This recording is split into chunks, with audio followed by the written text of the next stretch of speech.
জুলাই আন্দোলনে শিক্ষার্থীদের বিরুদ্ধে অবস্থান নেয়া, আন্দোলন দমনে সংশ্লিষ্টতা এবং কর্মস্থলে অনুপস্থিত থাকার অভিযোগে রাজশাহী প্রকৌশল ও প্রযুক্তি বিশ্ববিদ্যালয় আওয়ামীপন্থী এক শিক্ষক ও 2 কর্মকর্তাকে বরখাস্ত করা হয়েছে।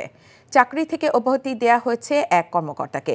বিশ্ববিদ্যালয়ের 108তম সিন্ডিকেট সভায় এর সিদ্ধান্ত নেওয়া হয়। বরখাস্তকৃত শিক্ষক রাজশাহী মহানগর স্বেচ্ছাসেবক লীগ নেতা ও রসায়ন বিভাগের সহকারী অধ্যাপক সিদ্ধার্থ শঙ্কর সাহা। এছাড়া প্রকৌশল শাখার সহকারী প্রকৌশলী ও রুয়েটের ছাত্রলীগের সাবেক সভাপতি নাইম রহমান নিবিড় এবং পদার্থবিদ্যা বিভাগের ডেটা প্রফেসর ও কর্মচারী সমিতির সাবেক সভাপতি মহিদুল ইসলাম।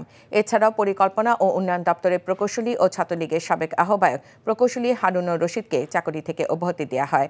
তাদের নামে জুলাই হামলায় ইন্ধনসহ নিয়োগ ও টেন্ডার বাণিজ্যের অভিযোগ রয়েছে।